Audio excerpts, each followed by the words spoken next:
में training camp ज़्यादा चाहिए और हम लोगों को स्पॉन्सर ज़्यादा चाहिए। जो मैचेस बाहर होने चाहिए, एक्सपोजर मैचेस वो बहुत ज़्यादा चाहिए।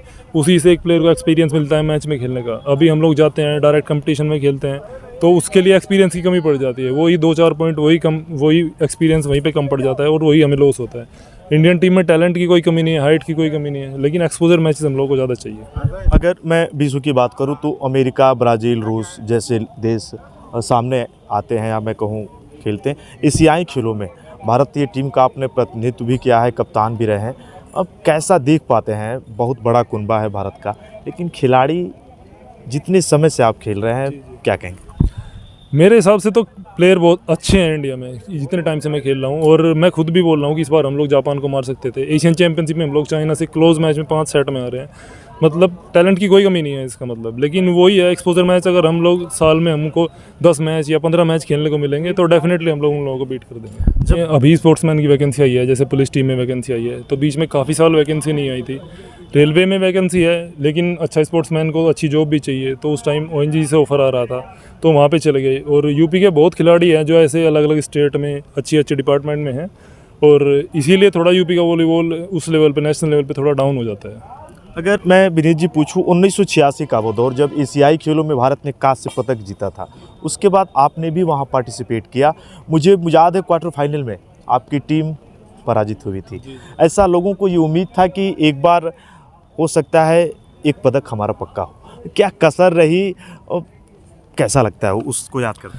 उसको याद करके तो बहुत बुरा लगता है, और क्योंकि हमारी टीम इस बार बहुत अच्छी थी। हम लोगों का जापान से मैच था और 5th प्लेस पे रहे हम फाइनली, लेकिन हम लोग जापान को मार सकते थे। उस मैच में मुझे थोड़ी इंजरी हो गई थी तो मुझे बाहर बैठना पड़ा, नहीं तो हम लोग पूरे कॉन्फिडेंट थे कि हम लोग जापान को मार देंगे और मेडल हमारे हाथ में आ जाएगा। और लेकिन यही है कि वो हमारी किस्मत अच्छी नहीं थी, या कुछ भी कह लीजिए, हमारे हाथ में मेडल नहीं आना था। अगर मैं आपसे पूछूं, भारतीय खेलों में वॉलीबॉल कहाँ तक आगे हो पाया है? क्रिकेट की अगर बात होती है तो बहुत सारे लोग हैं जैसे क्रिकेट को प्रमोट करने वाले खिलाड़ी भी आते हैं, लेकिन अगर वॉलीबॉल की मैं बात करूं तो क्या कुछ है? अगर मैं विनीत जी से पूछूं, क्या बदलाव ज़रूरी है? बदलाव ज़रूरी है। जैसे क्रिकेट में क्या है, स्पॉन्सर बहुत हैं और ट्रेनिंग कैंप ज़्यादा होते हैं। हम लोगों को भी वॉलीबॉल में ट्रेनिंग कैंप ज़्यादा चाहिए और हम लोगों को स्पॉन्सर ज़्यादा चाहिए। जो मैचेस बाहर होने चाहिए, एक्सपोजर मैचेस वो बहुत ज़्यादा चाहिए।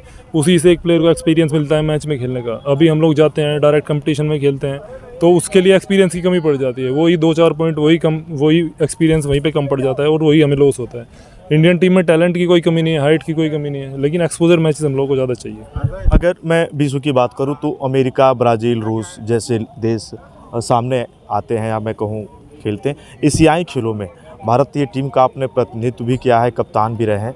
अब कैसा देख पाते हैं, बहुत बड़ा कुनबा है भारत का, लेकिन खिलाड़ी जितने समय से आप खेल रहे हैं क्या कहेंगे? मेरे हिसाब से तो प्लेयर बहुत अच्छे हैं इंडिया में, जितने टाइम से मैं खेल रहा हूँ। और मैं खुद भी बोल रहा हूँ कि इस बार हम लोग जापान को मार सकते थे। एशियन चैंपियनशिप में हम लोग चाइना से क्लोज मैच में 5 सेट में आ रहे हैं। मतलब टैलेंट की कोई कमी नहीं है इसका मतलब। लेकिन वही है, एक्सपोजर मैच अगर हम लोग साल में हमको 10 मैच या 15 मैच खेलने को मिलेंगे तो डेफिनेटली हम लोग उन लोगों को बीट कर देंगे। जब वॉलीबॉल में आप आए तो क्या विनीत जी ने कभी ये सोचा था कि मैं भारतीय टीम को रिप्रेजेंट करूँगा, या फिर राष्ट्रगान होती है तो आप खड़ा होते हैं, कैसा फील होता है उसको जब याद करते हैं? वो तो एक अल्टीमेट फीलिंग है, और जब उसको याद करते हैं तो बस अच्छा ही लगता है, बहुत अच्छा लगता है। उसके लिए कोई वर्ड तो है नहीं मेरे पास। और लेकिन ये मैं हमेशा से ही सोचता था कि मैं इंडियन टीम को रिप्रेजेंट करूंगा। मैं जॉब पे या इस तरह से अपने खुद के सेटिस्फेक्शन पे मतलब कम नहीं चाहिए मुझे। यही सोचा था हमेशा कि इंडियन टीम को रिप्रेजेंट करना ही करना है। जैसे मैंने आपको देखा है विनीत जी की लगातार आप खेलते हैं, फिटनेस बड़ी बात है, जिस तरीके से आप लोग फिटनेस को बरकरार रखते हैं। लेकिन खिलाड़ी 1-2 साल बहुत हाई आर्म में जाता है, मैं कहूँ टॉप लेवल पे होता है, फिर ऐसा होता है कि बहुत नीचे उसका डाउनफॉल आ जाता है। उसके लिए जो युवा खिलाड़ी देख रहे हैं, आप क्या कहेंगे? मैं यही कहूँगा कि देखिए, एक एज का फ़र्क तो पड़ता है, और लेकिन अगर आप लंबे टाइम तक अपने आप को फिट रखेंगे, मेहनत करेंगे और कुछ गलत चीज़ों से बचे रहेंगे तो फिर एक प्लेयर लंबे टाइम तक खेल सकता है। उसमें कोई मुश्किल भी नहीं है। और ये है कि कैरियर का अंत तो सभी का होना ही है एक दिन। तो जब तक खेल रहे हो अच्छे से खेलो, मेहनत करके खेलोगे तो ज़्यादा अच्छा है। अगर मैं कॉलेजों की बात करूँ तो जैसे गोरखपुर कॉलेज है, लखनऊ कॉलेज है, सैफई है, उत्तर प्रदेश काफ़ी बड़ा है, लेकिन कॉलेजों में क्या और होने चाहिए, इस पर ध्यान देना चाहिए अगर मैं आपसे एज ए पूछूँ? कॉलेजों में कोचेज़ वगैरह हैं, अच्छे हैं, लेकिन मुझे लगता है कि अभी थोड़ा ग्रास रूट लेवल पे ज़्यादा काम करना चाहिए। जो बेसिक्स हैं, जो प्लेयर की बेसिक हैं, और क्योंकि हायर लेवल के लिए अगर सोचना है तो वो बेसिक उधर वहीं पे तैयार करनी पड़ेगी। क्योंकि अगर इंडियन टीम में, सीनियर टीम में कोई प्लेयर जा रहा है तो फिर वहाँ पे जाके उसको बेसिक सिखाना बहुत मुश्किल काम है। वहाँ पे परफॉर्मेंस चाहिए, हाई परफॉर्मेंस चाहिए। अगर मैं आपको विनीत जी मैं कहूँ, गाजीपुर में मैंने पहली बार देखा था आपको जब आप खेल रहे थे, उसके बाद फिर आप DLW से ONGC तक का आपने सफ़र किया। बीच में अगर उत्तर प्रदेश के वॉलीबॉल की मैं बात करूं तो वहां पे आपको उन युवाओं के लिए बदलाव क्या ज़रूरी है जहां से यहाँ से भी प्लेयर आगे निकल के आए?